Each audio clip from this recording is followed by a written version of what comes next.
vida daquela pessoa. Porque nós sim, sendo representante de Cristo na terra, sendo o corpo de Cristo aqui nesse lugar, temos total capacidade para intervir. Porque interceder significa intervir. Porque interceder significa rogar. Quer dizer então que você não só tem que orar, que você não tem só que ficar de joelhos dobrados, o que é uma parte muito importante e até essencial, mas também é necessário que você tome uma atitude. É necessário que você tenha uma ação para com aqueles que estão perdidos, para com aqueles que se encontram escravizados. Todos nós conhecemos muito bem a história do apóstolo Paulo. Todos nós admiramos aquele homem e é interessante olhar nas cartas que ele escreve, como ele vai moldando as doutrinas, como ele vai ensinando a igreja. Mas a carta de Filemão tem um diferencial e tem algo que dá para nós ter uma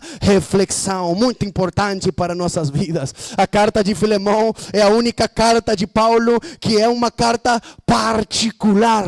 É uma carta particular, não é uma carta onde contém um ensino de uma grande doutrina, estruturando uma doutrina muito importante, senão um ato particular da parte do apóstolo Paulo. E é bonito pensar que também Paulo não só estava preocupado com os conceitos, com os preceitos, com as regras, não, senão que Paulo também sentia amor fraternal, senão que Paulo também sentia solidariedade para com o próximo. Ele também era solidário. Às vezes nós pensamos que ser um bom cristão é conhecer todos os versículos, é conhecer falar os livros da Bíblia em sequência, conhecer muitos versículos, decorar toda a Bíblia, mas isso não faz de nós um bom cristão, faz de nós um bom leitor da palavra. E isso não é bom, não é ruim, também é bom, né? Que você seja um bom leitor, que você conheça, que você saiba, mas isso só não é suficiente para que você seja um verdadeiro cristão, para que você seja o homem que Deus espera, a mulher que Deus espera. Você também tem que ter esse amor no seu coração, também tem que ter o mesmo amor que o Senhor teve para conosco, porque hoje você olha para si mesmo e até pode se sentir orgulhoso do que se tornou, pode se sentir até muito honrado pela posição que Deus tem colocado você e pelas coisas que Deus tem feito na sua vida. Mas se você puxar as lembranças um pouquinho mais para trás no seu passado, você vai poder se lembrar e vai recordar que o mesmo que as pessoas que estão lá fora estão vivendo hoje, que as mesmas práticas, que os mesmos pensamentos, que os mesmos sentimentos que ela tem, algum dia você também os teve. Algum dia você também teve aquele mesmo sentimento, algum dia você também teve aquele mesmo pensamento. É dizer que ao contrário de julgá-las, ao contrário de estar falando por aí, é necessário se solidarizar com elas, é necessário sentir esse amor fraternal por elas, é necessário que você possa interceder pela vida delas. Aleluia. Às vezes estamos preocupados em cuspir toda a doutrina, em jogar toda a doutrina para uma pessoa, mas o que aquela pessoa necessita é se sentir amada. O que aquela pessoa necessita é se sentir acolhida por você. É tudo o que ela espera, é tudo o que ela quer. Ela ainda está naquele começo e você, claro que é importante, mas você não tem que se focar somente em ensinar da doutrina, ensinar da doutrina, ensinar da doutrina, senão que também você tem que mostrar a preocupação que você tem, senão que você também tem que mostrar para ela que você o que está fazendo não é por cumprir um simples protocolo, porque você pode lembrar das palavras do Senhor e de pregar o evangelho a toda criatura, e é um mandato da parte de Deus, mas também o Senhor quer que demonstremos e que sejamos um reflexo do amor que Ele tem. Você tem que ser o reflexo do amor de Deus, e Paulo espelha e coloca aquele reflexo do amor. Embora que seja uma carta muito particular da parte do apóstolo Paulo, ela também tem o selo da inspiração divina, porque por algo o Senhor achou que era importante colocar aquela carta na Bíblia, para que eu e você hoje pudéssemos ter um entendimento a mais e um conhecimento do que aconteceu naquele contexto. Então essa carta, ela não foi escrita a respeito dos negócios da igreja, e nem para ensinar alguma grande doutrina, mas havia um escravo fugitivo que chegara a Roma e que havia sido convertido sob o ministério de Paulo. Havia um homem no meio dessa história. Havia alguém no meio dessa história. Ai, que maravilhoso olhar para o Evangelho e ver as coisas que o Evangelho é capaz de fazer. Como é maravilhoso olhar para o Evangelho que nós temos e ver os milagres que ele é capaz de fazer. Porque Paulo escreve e se encontra como se acha na necessidade de escrever aquela carta, intervindo por aquele homem que era um escravo, Imagina você. Sabe o que é mais impactante dessa carta? Sabe o que é mais impactante dessa história? É que Paulo não estava falando simplesmente de um escravo, senão que estava escrevendo a Filemão, que era o mestre daquele escravo, que era o senhor daquele escravo. Você imagina escrevendo para ele e agora falando de Onésimo, aquele homem que havia defraudado a Filemão, porque ele, sendo escravo de Filemão, ousou pecar contra Filemão. Diz a história que aquele homem roubou algo de Filemão e fugiu para Roma e saiu embora correndo. Eu imagino o que se passava na mente de Onésimo, talvez cansado já daquela vida, talvez cansado daquela situação. E não estamos justificando o seu erro, né? Porque está errado que roube o seu senhor, até porque aquele que é escravo, o que acontece? Ele não tem vontade própria, ele não tem domínio próprio, ele não tem domínio sobre ele não tem domínio sobre as suas ações. Pelo contrário, ele está sob o domínio do seu senhor, ele está sob o domínio de outra pessoa. Quer dizer que há um jugo sobre as suas costas, há um jugo que ele tem que carregar, há um fardo que ele tem que levar. E eu não acho que seja legal ser escravo, eu não acho que seja bom ser escravo. Falando nesse sentido, você lembra quando o Senhor apareceu para Moisés no Monte Horebe? O que ele falou para Moisés? Eu tenho escutado a aflição do meu povo, eu tenho visto a angústia do meu povo, porque o povo do Senhor estava sendo escravizado pelos egípcios. E você ser escravo é uma coisa horrível, é uma coisa brutal. Você tem que trabalhar forçado, você tem que fazer algo que você não quer fazer, tem que servir a alguém que talvez você nem queira servir. E assim estava o povo do Senhor, ao serviço dos egípcios, sendo maltratados, sendo judiados por ele. E o Senhor diz: eu tenho visto a aflição do meu povo, eu tenho escutado o seu clamor. Chegou o momento, chegou o tempo em que eu vou agir, em que eu vou fazer algo por eles, em que eu vou mandar você, Moisés, para que liberte o meu povo daquela escravidão. Quer dizer que está no estado de escravidão não é algo muito bom, não é algo do qual sintamos prazer, não é algo do qual você sinta deleite, né? Você no seu trabalho, aquele que trabalha registrado, pode ser que ele faça o que ama, mas tem alguns dias que ele se levanta da cama e ele não tem muita vontade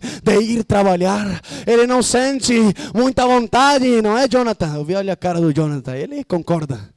Você levanta de manhã e não sente aquele ânimo para sair. Pode ser que até os primeiros dias você esteja entusiasmado, você esteja empolgado, que um novo emprego, que vou agora receber um salário, que tudo isso. E o tempo começa a passar, e vai se tornando uma monotonia, e logo você tem que fazer sempre as mesmas coisas, não tem tempo para descansar, e já você logo não se levanta já com o mesmo entusiasmo, não se levanta com aquela mesma empolgação, senão que você escuta o som do alarme e pensa: não, mais um dia, outro dia de sofrimento, outro dia de luta, outro dia. E assim é um escravo. Ele se levanta pela manhã e ele não sente prazer algum, ele não sente alegria alguma, porque ele vive uma vida que não gostaria de viver, talvez uma vida forçada, porque sabe que naquele tempo o exército romano buscava os jovens talentosos, os jovens de boa estatura, os jovens mais formosos,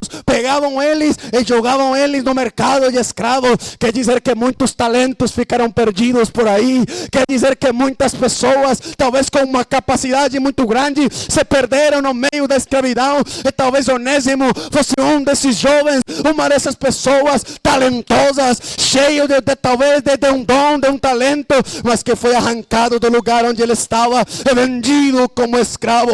Mas há uma boa notícia para aqueles que se encontram escravizados pelo mundo, porque houve um que intercedeu por nós, houve um que se colocou em nosso lugar, que tomou o fardo que era nosso, que tomou o castigo que era nosso, para nos fazer livres.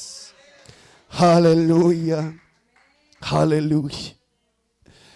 Quando o povo estava escravizado na Síria, começou e Deus permitiu que eles fossem escravizados por causa da sua rebeldia, por causa da sua desobediência. Mas o tempo começou a passar e os assírios começaram a zombar do povo de Deus e começaram a dizer: oh, cadê aquele Deus tão forte e poderoso que vocês tanto se orgulham? Aonde está aquele que você fala que é criador dos céus e da terra, que deu a lei para vocês, que fez isso por vocês, que abriu o mar vermelho por vocês, que tirou vocês do Egito?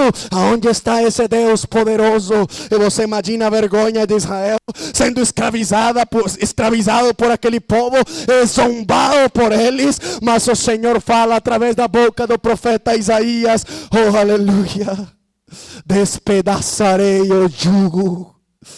Que você possa abrir a sua Bíblia, o livro de Isaías, aleluia, o livro de Isaías, o capítulo 10, se não me engano, o capítulo 10, o verso 26, olha o que diz a palavra: porque o Senhor dos exércitos suscitará contra ela um flagelo, como a matança de Midian junto ao rochedo de Horebe.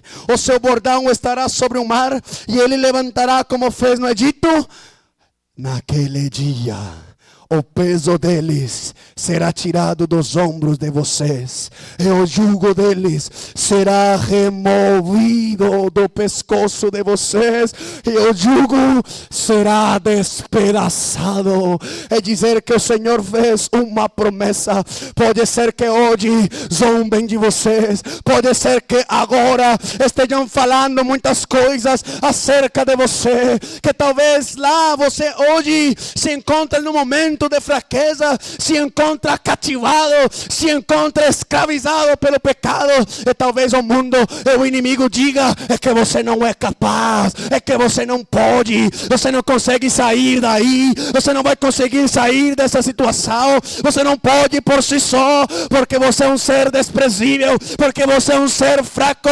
Mas diz a palavra do Senhor: despedaçarei, aleluia, despedaçarei o jugo de vocês, tirarei o fardo dos seus ombros, o peso dos seus ombros, e por fim você será livre. Há só um jeito, há só um modo de obter a liberdade, e é através do poder magnífico, do poder grandioso, do poder poderoso do nosso grande Deus, cujo nome é Jesus. Aleluia, aleluia, aleluia, aleluia. Esse é o nosso papel: interceder, interceder, como fez Paulo. Sabe que Paulo tinha uma certa posição que lhe dava alguns privilégios, falando ali no contexto da igreja, porque Paulo era um homem muito respeitado, porque Paulo era um homem de muitos feitos e de muitas maravilhas. E já ele tinha feito muitas obras, já ele tinha dado um exemplo, acredito que é muito difícil de ser igualado, muito difícil. E Paulo escreve a Filemão, ele diz: Filemão, eu sendo quem sou, o apóstolo que sou, ancião que sou, sofredor que sou, poderia exigir de você que recebesse a Onésimo. Poderia exigir. Aleluia. É que é interessante ver que tem alguns de nós que não temos alcançado nada, que não temos chegado nem a 1% do nível que chegou o apóstolo Paulo, e queremos sair exigindo um monte de coisas, queremos sair pedindo um monte de coisas, mas o apóstolo Paulo, que sendo quem era, disse: eu sim poderia, mas sabe de uma coisa, eu não vou exigir nada, pelo contrário, eu vou rogar a você, vou suplicar a você. Olha para a minha situação, escuta o timbrar das minhas algemas, das correntes. Olhe nessa carta a sujeira da ferrugem, das correntes que me atam nessa prisão, e se compadeça no seu coração. Irmão, o nosso papel, aleluia, como homens e mulheres espirituais, homens e mulheres cheios do poder do Espírito, é ir até aquele que é dono de todas as coisas, é ir até aquele que é supremo em todas as coisas, é rogar-lhe dizendo: oh Senhor, eu sei que não sou nada, eu sei que sou pequenino, eu sei que não sou digno, e que não sou merecedor, mas tu conheces minha vida, tu conheces meu testemunho, tu conheces meu sofrimento, tu conheces minhas lutas, e eu me sinto, aleluia, oh, no lugar de fala, para intervir, para interceder por esse povo que está morrendo, por esse povo que se está perdendo, por esse povo que se está condenando. O Senhor te deu esta liberdade, o Senhor te deu essa capacidade. Você não pode ficar calado, você não pode ficar aí quietinho, nada. Irmão, sabe que quando o Senhor transforma a vida de Saulo, quando o Senhor transformou a vida de Paulo, ele não ficou lá parado, ele não ficou lá esperando que o tempo passasse, pedindo que alguém me ensine, que alguém me fale. Não, a sua preocupação era por aqueles que ainda não conheciam, a sua preocupação era por aqueles que ainda não haviam escutado o Evangelho.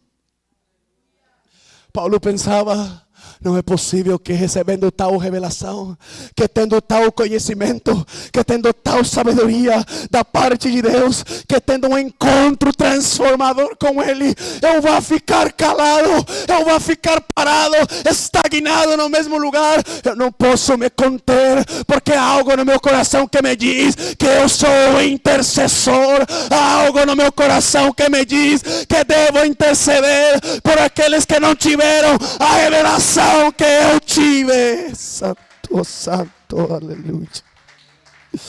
Aleluias, aleluias. Um pai espiritual, um exemplo na fé.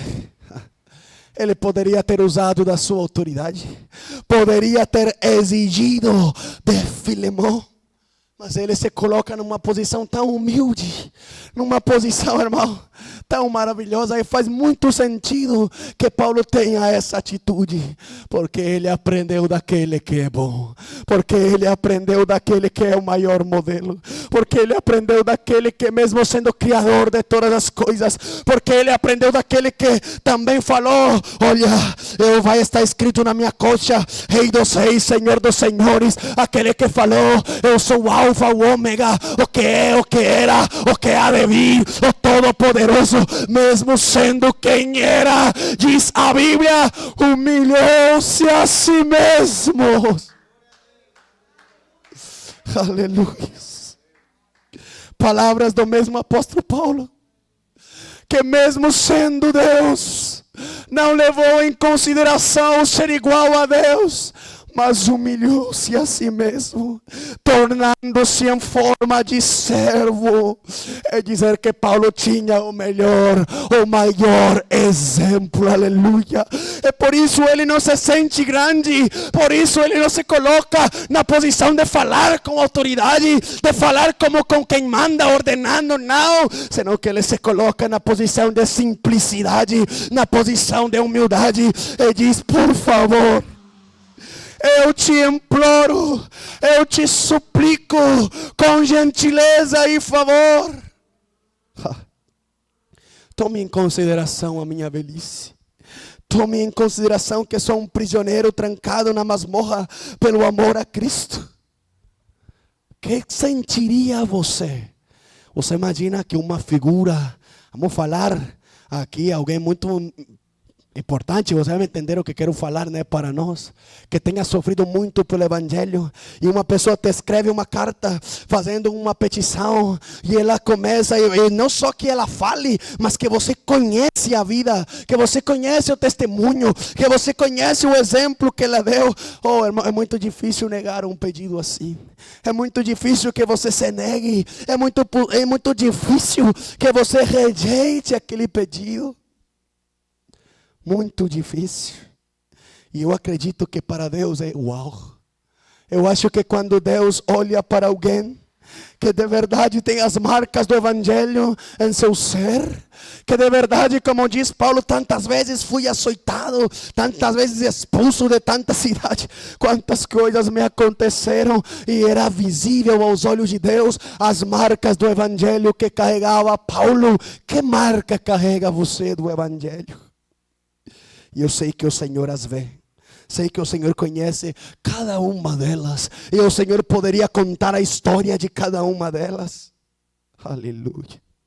Eu tenho certeza que se você coloca-se numa posição de humildade, que se você coloca na posição, aleluia, de estar submetido àquela vontade, de verdade se humilhar aos pés do Senhor e dizer: Senhor, tenha piedade, tenha misericórdia, Senhor. Que o seu coração se compadeça dessa alma, que o seu coração se compadeça dessa vida. Aleluia. Diz a Bíblia, aleluia, que o Senhor estava pregando numa casa. De repente, imagina você aquela cena que se começa a ouvir um som no telhado da casa, e se começa, não sei se era telha ou o que era, e começam a retirar, a fazer um buraco no telhado, e de repente começam a descer um paralítico numa maca. Oh, santo Deus. Mas a gente olha e presta atenção somente naquele fato, daquele exato momento. Mas você já parou para pensar no contexto daquela história? Já parou para pensar no anterior, no que antecede aquele momento? Que se passava na mente daquelas pessoas? Que se passava no coração daquelas pessoas? Olhavam ali talvez o seu amigo, o seu familiar, que estava naquela condição, que estava naquela situação. O que você sente quando vê uma pessoa que está ali paralítica, que não pode fazer as coisas por si mesmo, que depende de outras pessoas? Que sentimento tem você? Você não sente pena? Não sente tristeza às vezes? Tenho certeza que sim. Eu me lembro quando era pequeno, e a avó da minha mãe começou já a ficar muito doente. Ela teve câncer no pulmão, e ela não tinha mais força para se levantar. E sabe que eu era muito apegado com ela. E eu me lembro que meu pai levava ela para os cultos, porque ela não queria deixar de ir aos cultos, mesmo muito doente. E o pastor na época, o pastor João, ele colocava um colchãozinho assim aqui na primeira fileira, e ela ia lá e se deitava e ficava deitadinha. E eu me lembro que me sentava ali aos pés dela, e eu muito pequeno ainda não entendia muitas coisas, mas eu ficava olhando a situação dela e me dava tanta tristeza, porque eu havia conhecido uma mulher cheia de vigor, cheia de força, e olhava ela ali deitada, às vezes colocava a mão em uma parte do corpo como quem se queixava de dor, e meu coração se entristecia porque eu amava muito, eu sentia muita dor por ela, muita tristeza por ela, mas também me sentia como que queria fazer algo e não podia fazer nada. Mas aquelas 4 pessoas olharam a situação daquele outro que estava lá naquela condição.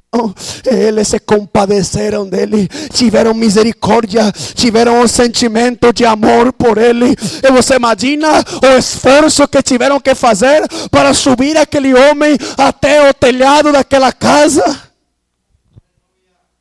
Mas quando você aprende de Deus, quando você aprende e você é o reflexo do amor de Deus, você não se importa com os esforços que tem que fazer. Você não se importa até com os sacrifícios que tem que fazer. Senão que você se coloca adiante e diz: não importa, eu vou fazer. E lá foram eles levando aquele homem, descendo ele por aquela maca. E o Senhor olhou para aqueles 4 e falou: olha, De verdade que é muito lindo que vocês fizeram por Ele. De verdade que é muito formoso que vocês fizeram por Ele. Oh, irmão amado, há muitas pessoas enfermas lá fora. Talvez você tenha um familiar enfermo. E quando eu falo enfermo, você me entende do que estou falando. Enfermos do pecado, enfermos da depravação do mundo, da iniquidade que assola o ser humano. Mas qual tem sido a sua atitude? Qual tem sido o seu agir?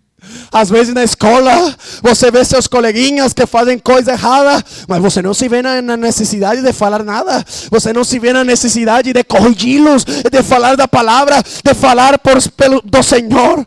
É porque lhe falta o amor do Senhor. É porque lhe falta ainda sentir esse verdadeiro amor. Porque Paulo, ainda sabendo quem era Onésimo, ele não se importou. Pelo contrário, ele falou: Onésimo, é necessário que você vá até Filemão e se desculpe com ele. Eu vou escrever uma carta para você, e você vai levar para ele. Você vai ir até ele e vai lhe dar a carta. Imagina você, Filemão, lendo aquela carta.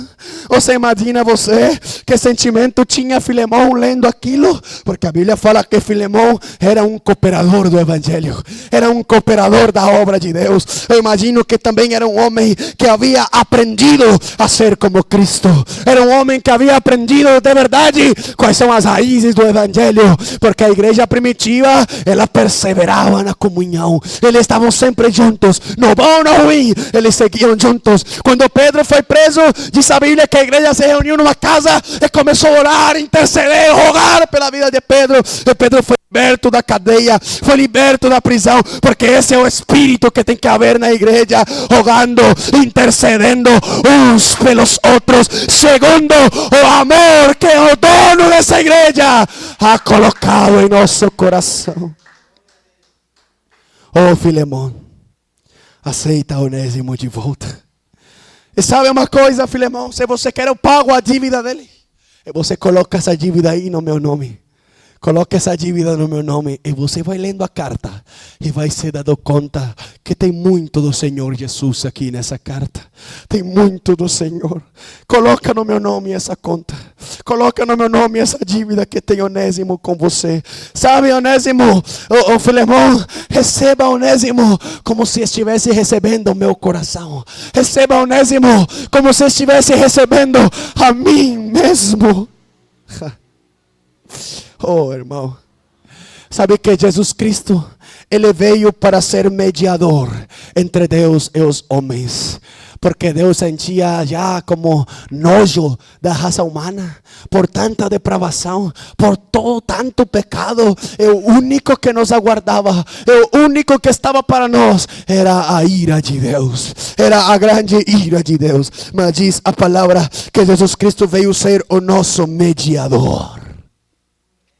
Como quem dizia: estas pobres crianças, estão em comunhão comigo. Receba-os, portanto, como se estivesse recebendo a mim mesmo. O Senhor disse: eu sei que é muito alto o preço que eles têm que pagar, mas sabe uma coisa? Coloca na minha conta, coloca no meu nome, coloca essa dívida no meu nome se quiser, e eu pago esta dívida. Era tão grande a dívida que tínhamos nós, muito grande, insuportável para o ser humano. Porque o mesmo Jesus Cristo no Getsemane dizia: afasta de mim esse cálice, afasta de mim esse cálice. Porque era um peso ensurdecedor, era um peso, aleluia, de uma magnitude que eu e você nem sequer podemos pensar ou imaginar. Olhamos às vezes para a cruz e vemos somente o símbolo daquele madeiro, ele levando. Olhamos para o ato de Cristo crucificado e vemos simplesmente aquilo, mas há muito mais por trás. A Bíblia fala que Ele levou sobre si as nossas enfermidades, levou sobre si as nossas dores. Você imagina a enfermidade, todas elas, a tuberculose, o câncer, o AVC, o que você quiser, pense na enfermidade que você quiser. E o Senhor levou sobre Ele. É dizer, a dor que o Senhor sentia, a dor que Ele teve, Levi era insuportável, insuportável. E sabe por que tudo isso? Porque ele disse: a dívida que eles têm, o preço que eles têm que pagar, coloca no meu nome, deixa que eu pago por eles. Eu vou saldar essa dívida, eu vou pagar essa dívida com minha própria vida. Fique de pé nesta noite. Fique de pé nesse momento. Aleluia. Oh, irmão amado, você também um dia já foi escravo. Você também um dia já esteve nesta mesma situação, nessa mesma posição. Mas sabe uma coisa? Jesus Cristo arrancou você de lá. Jesus Cristo desatou o nó, quebrou as correntes. Aleluia. Como ele disse pela boca do profeta: tirarei o peso do seu ombro, despedaçarei o jugo. Santo, santo, santo, aleluia. Você é livre, livre, livre, livre nesta noite. Assim como Paulo intercedeu por aquele homem Onésimo. Oh, tomara que hoje você possa fazer um compromisso com Deus. Tomara que hoje você possa dizer: Senhor, eu vou interceder pelo meu pai. Eu vou interceder pela minha mãe que ainda não te conhece, não conhece teu evangelho redentor, salvador. Vou interceder por meus irmãos. Vou interceder por meus tios. Vou interceder por meus avós, por quem seja. Vou interceder por meus amigos. Ainda que você pode pensar: mas Deus, eles também pecaram contra ti, eles também falharam contra ti. Mas saiba que o Senhor está disposto a recebê-los. O Senhor está disposto a abraçá-los. O Senhor está disposto a resgatá-los, como nos resgatou a nós também. Santo, você é o intercessor. Você é o intercessor. Assuma essa posição. E se há alguém aqui nesta noite que não é conhecedor da palavra, ou que ainda não tem tomado uma decisão na sua vida, hoje eu estou fazendo o papel de intercessor por você. Estou intercedendo por você. Eu vou orar por você. E não só eu, mas a igreja aqui vai orar por você também.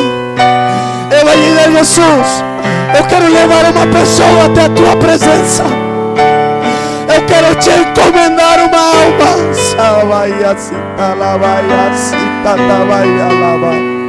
Santo, santo. Eu quero, Senhor, se falar de uma pessoa. Tu já a conheces, mas eu quero rogar por ela, Pai. Oh, Senhor, olha para ela como um dia olhou para mim. Me olhou com minhas falhas, com meus defeitos, com minhas imperfeições, com meu próprio pecado, e mesmo assim me amou. Mesmo assim me amou, Senhor. Me amou sem condições. E me tirou, Senhor, da perdição. E me resgatou e me salvou também. Oro por alguém, Senhor, que está perdido, que está perdido, Senhor, que está afundado no lamaçal do pecado, da perdição. Tira ele de lá. Tira ele de lá, por favor. Ajuda a tua igreja, Senhor, a assumir esse papel. Ajuda a sua igreja a se tornar esses intercessores. Aleluia.